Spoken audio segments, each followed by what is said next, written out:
Hello all, Shadwell here, ready to talk about the next film in my collection, Final Destination 5 from 2011. It's directed by Steven Quale and stars Nicholas D'Agosto and Emma Bell. Yep, once again to shame the studio that released them, this is the 5th installment in a franchise whose 4th installment had the gall to be called The Final Destination, as though it were to be the final one, but it made enough money, I guess, so of course, here we are.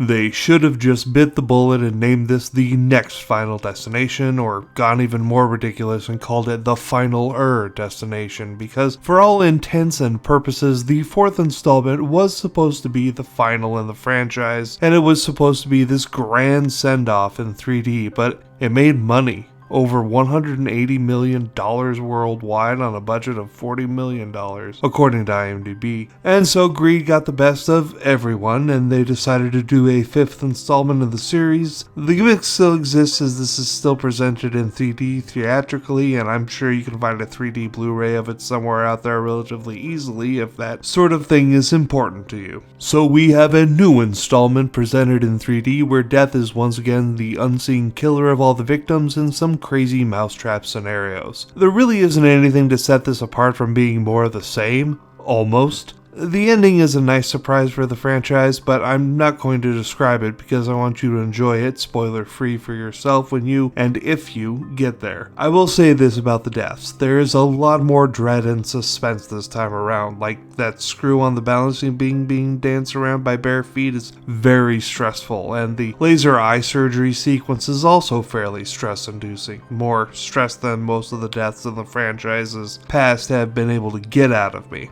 But it does have to be said that even though it might be the biggest premonition disaster at the beginning of this film, the bridge catastrophe, or at least it feels like the biggest premonition disaster in scope alone, it's also the most boring out of the 5, and while we're at it, the beginning of the movie leading into it where we meet our victims just feels off for some reason, but I can't quite put my finger on it. It all just feels a little gutted and lifeless, and like their connection is a completely nebulous one. It's by far the biggest letdown of the film in my estimation, which is why I'm giving Final Destination 5 a D+, for being better than the 4th, but not by much. Tomorrow we go into a film starring Dave Bautista and Pierce Brosnan called Final Score. We'll see if this film is as fun as the first time that I saw it. Anyway, that's tomorrow. See y'all then.